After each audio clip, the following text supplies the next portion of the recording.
So the next type of assessment that I'm going to be talking about is a neuropsychological assessment. Neuropsychological assessments are primarily focused on functioning and whether or not someone has lost an ability has changed, or again, looking at those compensatory or rehabilitative skills.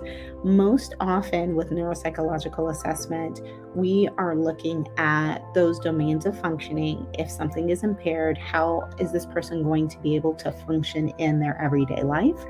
What types of accommodations or resources or changes are going to be necessary to help support them in either returning to functioning or adjusting to a new challenge or a new disability in many cases.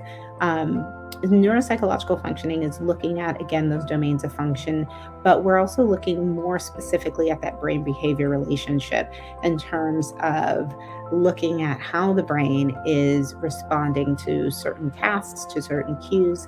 A task that I love a lot and gives a lot of good information are tasks like the finger tapping. There's a type of test called the WADA, which is done to assess what area of the brain houses language, which you would normally see for those who are getting ready to have surgery if they have seizures, things like that. So you can have a neuropsychological assessment pre and post. For example, if someone's having an assessment pre-surgery, particularly a brain surgery, they want to establish how the person is functioning now pre-surgery, get some idea of basically their not just their current level of functioning, but also historically, how have they been functioning? What's their, we call these hold tests, like what's their verbal ability, what's their problem solving ability, and then we'll also assess them at a point after surgery and continues to assess to see if a person is either regaining ability or if there's a detriment.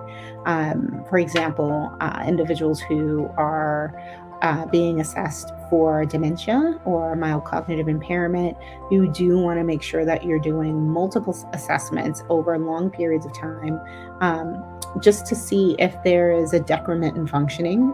Often there is, and you can have that data to see how quickly or how slowly that decrement is taking place. So overall, a neuropsych assessment is really to help establish what the functioning is at a current point in time, as well as to determine what change in functioning has occurred as a result of an injury or as a result of a surgery, and then also to identify what types of recommendations or supports are going to be necessary for assisting that person in functioning in their everyday life.